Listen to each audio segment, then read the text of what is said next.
Hello, hello, and welcome to the BEA 2012. I'm Chris Colfer, and I am so incredibly honored to be here hosting today. You can tell that I'm really honored in telling the truth because I get extremely high-pitched when I get nervous and excited, so I apologize now. I come from a completely different world. I come from a world of touring buses, not magic school buses. So it's quite a change of scenery for me, and it's been a pleasure to be here. I want to thank, before I begin, the Children's Booksellers and Publishers Committee, if you're here today. And I also want to thank the ABC Children's Group at the ABA and the Children's Book Council. So whoever you guys are, thank you so much for being here and having me. I am absolutely honored to be sharing a stage with these literary legends. And I'm sure they're excited that the guy from Glee is here as well. The book world is so welcoming and inviting, and you guys work together. It's so foreign to me. And I have to thank my awesome publishers, Little Brown, who have been an absolute dream to work with in the process. It's great. Sometimes I'll say to people that are on my team that are not part of the book world, I'll say, wow, they work with us. It's great.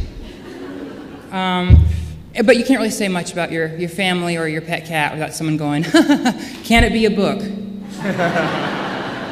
But that's nice. That's fun. Well, the reason that I'm here today is because my first novel, The Land of Stories, The Wishing Spell, comes out July 17th. At least I'm still hoping it comes out July 17th. Otherwise, I have a tattoo that needs to be removed.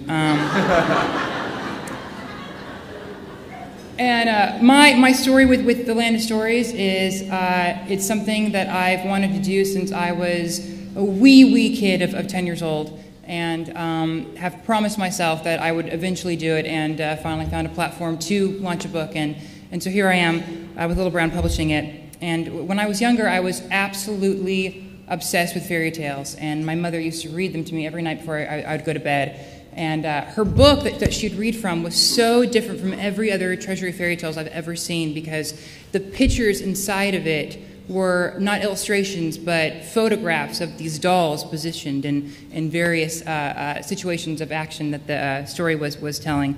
And I remember as a 4-year-old looking at that, just thinking it was so accessible, and how I really just wanted to dive into the book and have all these adventures with these fairy tale characters that I grew up loving. And so I think then is when I started kind of planning the book.